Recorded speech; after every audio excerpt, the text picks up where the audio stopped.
kalian semua, apa yang kalian ketahui tentang penyelenggaraan jenazah? Apa kewajiban umat Islam terhadap orang yang sudah meninggal? Ya, ada yang bisa menjawab? Ya, silakan aja. Memandikan, menyolatkan, mengkafani, dan terakhir menguburkan. Jadi kewajiban umat Islam terhadap orang yang sudah meninggal itu yang pertama memandikan. Setelah dia dimandikan, sudah bersih, baru mengkafani. Lalu setelahnya mensalatkan, lalu berikutnya menguburkan jenazah. Itulah kewajiban umat Islam terhadap orang yang sudah meninggal. Nah, sekarang coba lihat ke layar. Di situ ya, kita sedang belajar tentang pengurusan jenazah namanya. Ya. Coba perhatikan gambar di layar ini. Itu kira-kira gambar orang sedang mengerjakan apa? Mengkafani mayat atau jenazah, ya. Nah,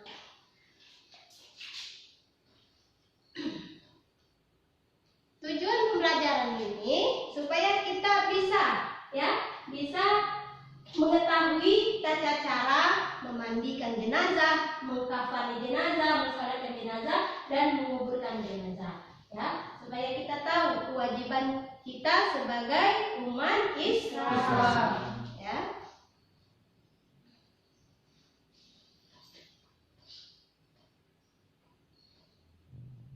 Nah, kewajiban kita terhadap jenazah itu memandikan, mensalatkan, menguburkan, dan mengkafani. Nah, itu hukumnya fardu kifayah.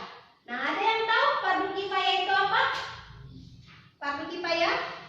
Ya, silakan. Yaitu apabila dia dikerjakan oleh satu desa atau kampung, maka seluruhnya itu terbebas semua dari kewajiban. Tapi bila tidak dikerjakan, maka seluruh desa atau kampung itu maka berdosa. Oke, benar sekali ya. Nah, jadi fardu kifayah itu kewajiban yang harus dilaksanakan oleh setiap muslim. Namun jika sudah ada yang melaksanakannya, maka gugur kewajiban tersebut. Namun jika tidak ada yang melaksanakannya, maka satu desa atau satu tempat tersebut akan terkena dosa dari tidak diperbuatnya fardu kifayah tersebut. Nah, di sini ada ya berapa hal yang dilakukan ketika menjumpai orang yang baru saja meninggal. Di antaranya di buku cetaknya ada, silakan buka di halaman bab kedua, ya. Halaman 23. Di situ disebutkan bahwa jika ada yang meninggal, pertama, apabila matanya masih terbuka, maka pejamkanlah dengan mengurut pelupuk matanya pelan-pelan. Ya, bisa seperti ini, ya, seperti ini. Jadi usahakan jika matanya masih terbuka, maka ditutup pelan-pelan. Ya, itu yang pertama.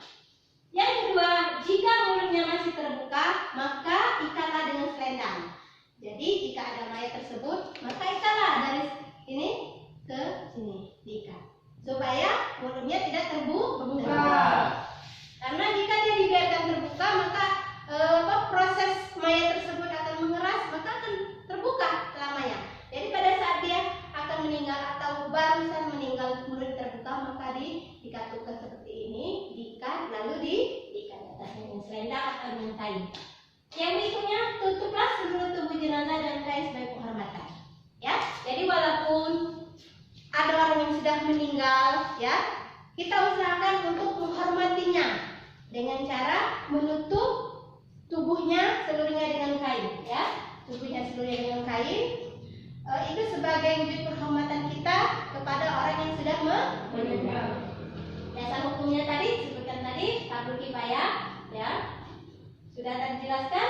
Nah, kewajiban kita itu yaitu memandikan, mengkafani, mensalatkan, dan menguburkan. Nah, ini tata cara memandikan jenazah, ya, tata cara memandikan jenazah.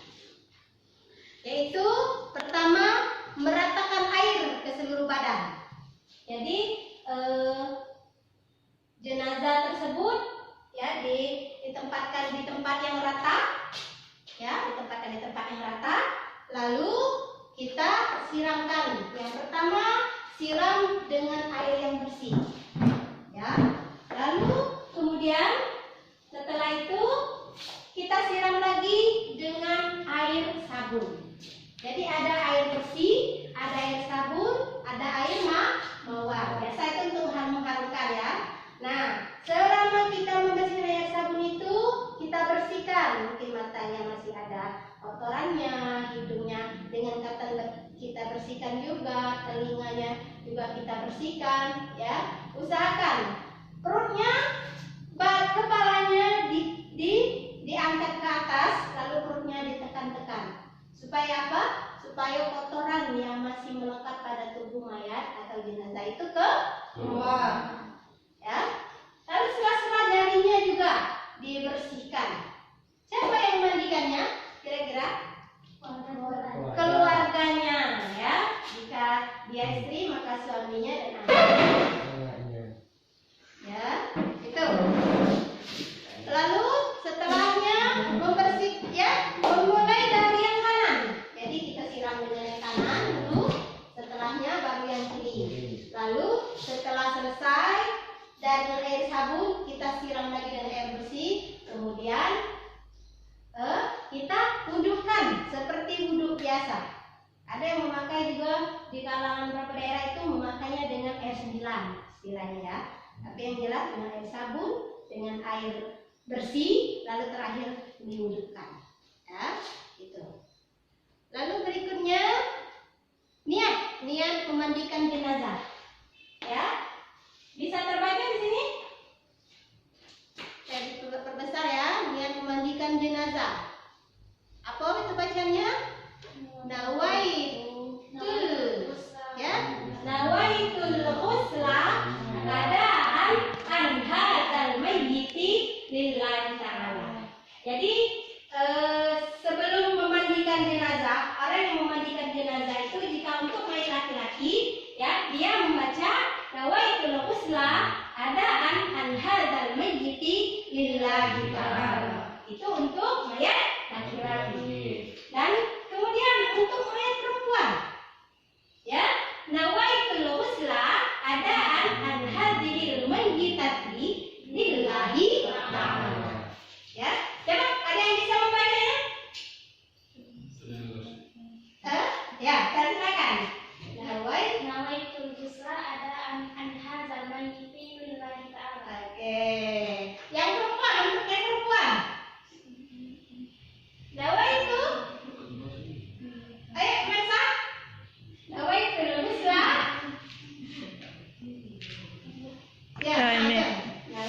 Nawaitul ghusla adaan An hadzal mayyitati lillahi ta'ala. lillahi ta'ala.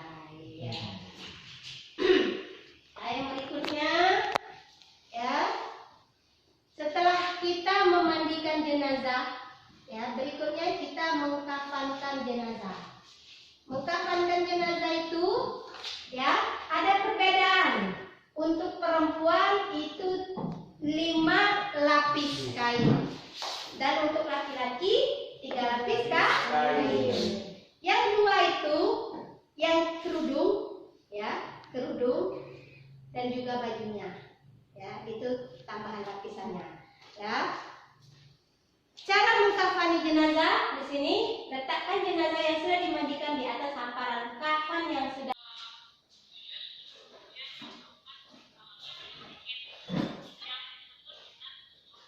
silahkan pelajari, didiskusikan.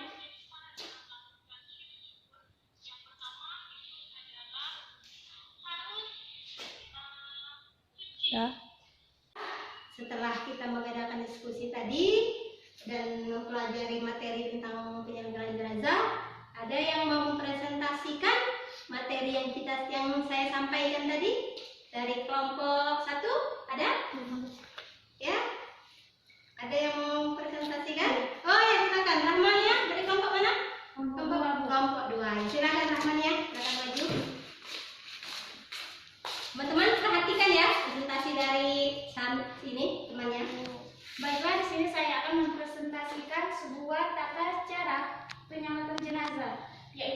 pertama itu kita harus membaca niat. Niatnya itu kalau laki-laki usolli ala hadza mayyiti arba'at takbiratin fardhu kifayah ada alillahi ta'ala. Dan kalau untuk yang perempuan yaitu usolli ala hadzihil mayyitati arba'at takbiratin fardhu kifayah lillahi ta'ala. Yang kedua kita membaca surat Al-Fatihah sampai selesai, dan yang ketiga takbir ketiga kita yaitu membaca sholawat Nabi berupa Allahumma sholli ala sayyidina Muhammad wa ala ali sayyidina Muhammad. Itu yang pendeknya. Kalau yang panjangnya Allahumma sholli ala sayyidina Muhammad wa ala ali sayyidina Muhammad kama shallaita ala sayyidina Ibrahim wa ala ali sayyidina Ibrahim wa barik ala sayyidina Muhammad wa ala ali sayyidina Muhammad fil alamin innaka Hamidum Majid.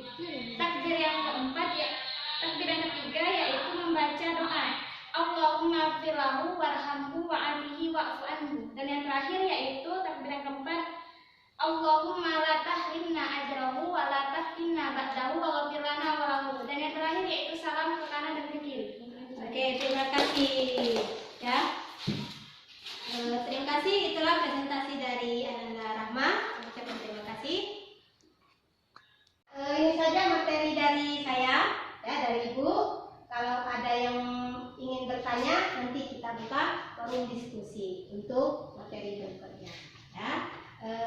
Sebelum kita tutup, mari kita sama-sama membaca Alhamdulillahirabbil alamin. Kafaratul majlis. Subhanakallahumma wa bihamdika asyhadu an la ilaha illa anta astaghfiruka wa atubu ilaik. Akhirul kalam. Assalamualaikum warahmatullahi wabarakatuh. Waalaikumsalam warahmatullahi wabarakatuh.